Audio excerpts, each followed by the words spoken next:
¿Es Comala el primer pueblo de zombies en la literatura mexicana? Vamos a ver.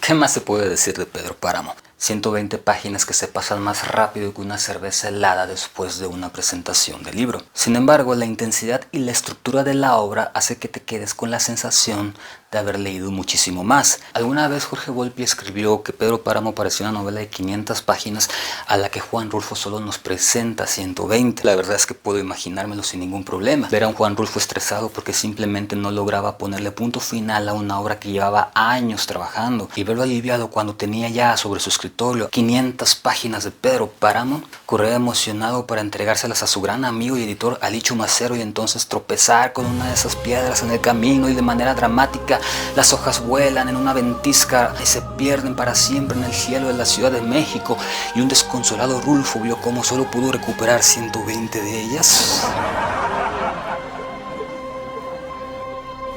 Y eso fue lo que terminó leyendo Alichu Macero al final de cuentas. Fue cuando le soltó aquella famosa frase de "ni te preocupes que no se venderá". Pero tampoco podemos crucificar a Chumacero. Él era el editor más importante del país y uno de los grandes intelectuales, con un acervo literario a la altura de un Alfonso Reyes, por ejemplo.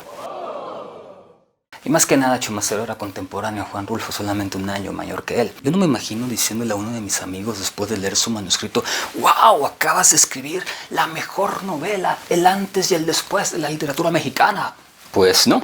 A tus amigos no los elogias, los criticas, los humillas, los insultas, les pides que borren toda la novela y que empiecen desde cero. Es más, le dices que se dediquen a otra cosa para eliminar competencia. Ándale, vete allá con los abogados, con los ingenieros, lo que sea.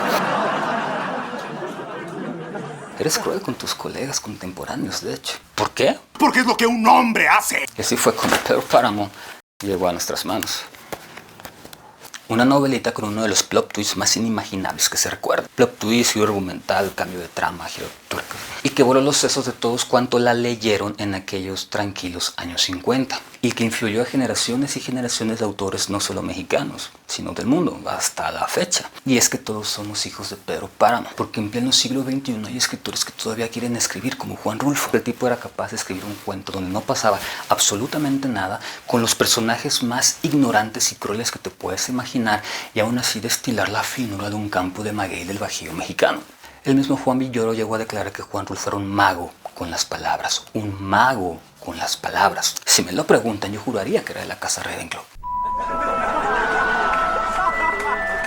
Y alguna vez leí a Eduardo Antonio Parra decir que Rulfo era un extraterrestre, ni siquiera lo ponía en este plan.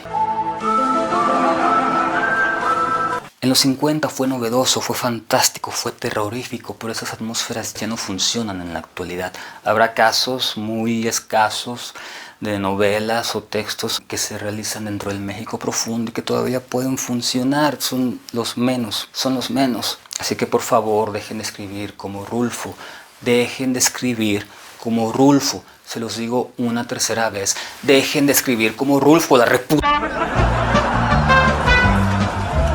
A esta fascinación se le puede agregar que Rulfo dejó de escribir. Me refiero a que no volvió a publicar en vida. Y cada vez que algún mamador se le acercaba y le preguntaba: maestro, ¿para cuándo otra novela?, él daba una respuesta bastante creativa. Decía: es que se murió mi tío Celerino, era quien me contaba las historias. La verdad es que Rulfo jamás se sintió cómodo con la atención que recibió después de la masificación de Pedro Páramo. Incluso por palabras del escritor Guillermo Samperio, que en paz descanse, al que entrevisté por allá del 2014 para la revista de literatura Umbigo, Samperio me llegó a platicar que en alguna ocasión se encontró a Rulfo en una de las librerías de Miguel Ángel de Quevedo. Así fue como el gran maestro Rulfo se puso a aconsejar a un jovencísimo Guillermo Samperio. Como narrador, por ejemplo, le exigió que leyera a Vargas Llosa, y entre otras cosas Rulfo le confesó que no soportaba el establishment literario, entre ellos a un Octavio Paz. Rulfo fue el primer infrarrealista, incluso antes de que Bolaño pusiera un pie en México. Pintamos toda la casa y sin dejar caer una sola gota de pintura que no sea. ¿Qué es eso?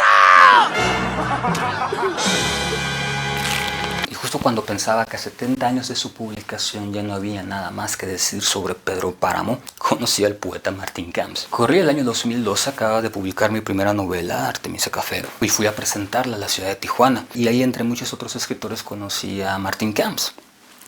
Sí, Desde entonces ya era un mamador que usaba corbata. En mi defensa puedo decir que crecí dentro de la iglesia mormona. Todos los bebés mormones nacemos con una corbata integrada diseñada por el mismo profeta. En la adolescencia, mientras mis compañeros de secundaria conocían el alcohol y el sexo desenfrenado, yo caminaba de puerta en puerta dando a conocer la palabra del Señor. Buenos días, ¿quiere escuchar la palabra de Joseph Smith y darnos el 10% de sus ingresos antes de impuestos? Hola. Hola. Hey. Te estoy viendo. Dicen que todos tenemos un pasado turbio que ocultar. De hecho, el mío es bastante decente. Ay, ¿qué carajos he hecho de mi vida? Y fue el poeta de Rincón Luna quien me recomendó leer el poemario de Martín Camps, asegurándome que la tesis final del libro era que Comala es el primer pueblo zombie de la literatura mexicana. Claro que mi reacción fue de...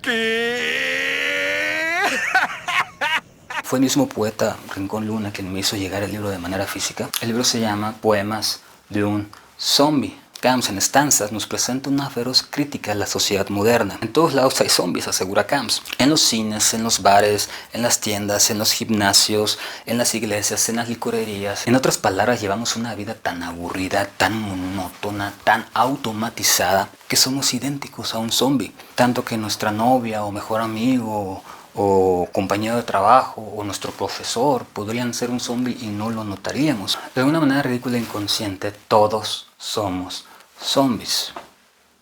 Hi, Mila.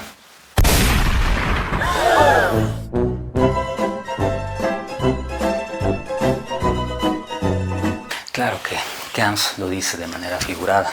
Así que me puse a leer Pedro Páramo por enésima vez para tratar de encontrar a los zombies que vio Martín Camps. Bueno, si se fijan en la página 10, sí, soy de los que doblan las esquinas para marcar las páginas, perdón. ¡Eres un monstruo! Podemos ver una descripción de Juan Preciado donde asegura que todas las casas están vacías, que las puertas están desportilladas e invadidas de hierba. Cualquiera que haya visto una película de zombies puede ver claramente cómo quedan las ciudades después de años de que hayan sido azotadas por plagas de zombies. Después se topa con una señora a la que le pregunta por la casa de Eduviges y la describe con una voz hecha de hebras humanas, con unos dientes y una lengua que se trababa y destrababa al hablar. Hermano, eso es un zombie, ¿de qué me estás hablando? En la página 19, Eduviges le dice que aquel hombre que lo acompañó a Comala debió ser Abundio, pero Abundio ya estaba muerto, por lo que es obvio entender que Juan Preciado estaba interactuando con un cadáver. Sí, un Abundio zombie. En el siguiente párrafo podemos leer claramente cómo Juan Preciado describe a Eduviges. Su cara se transparentaba como si no tuviera sangre. Y sus manos estaban marchitas y apretadas de arrugas. Justo como estaría un maldito zombie.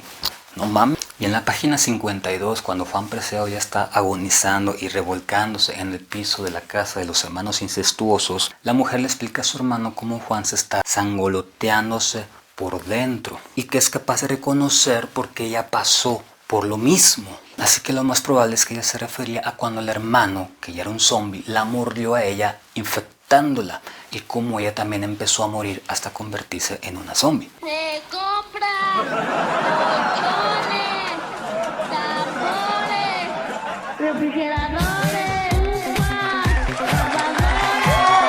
microondas o algo de fierro viejo que venda.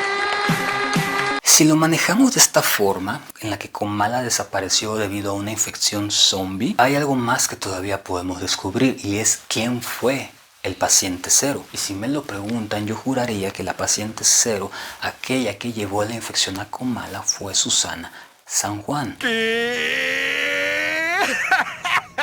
Susana ya estaba muerta, era un zombie y lo único que hacía Pedro Páramo era tratar de que siguiera convertida en zombie sin lastimar a nadie. Por eso la tenía encerrada, por eso todos creían que estaba loca. En la página 116, Pedro Páramo le pregunta a Justina cómo se encuentra la señora. Y Justina responde: no, señor, no se queja nada, pero dicen que los muertos ya no se quejan. La señora está perdida para todos.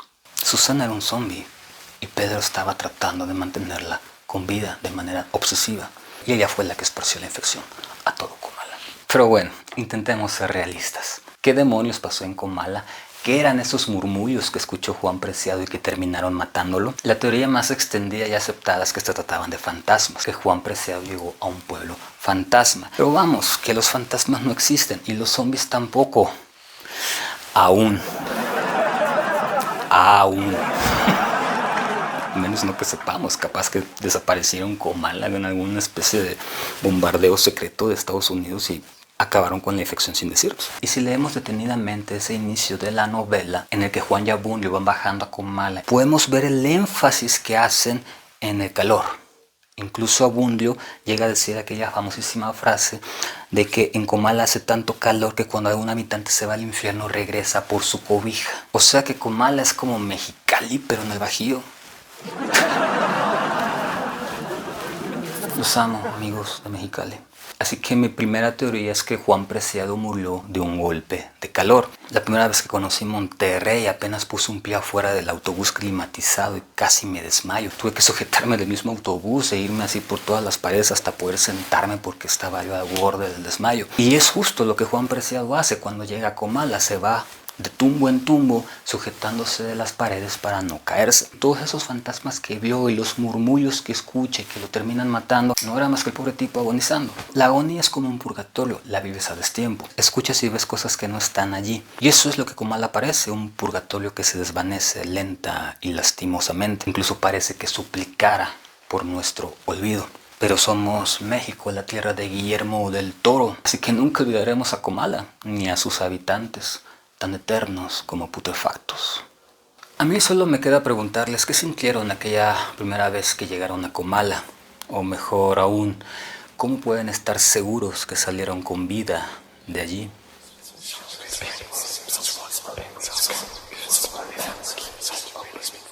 Gracias.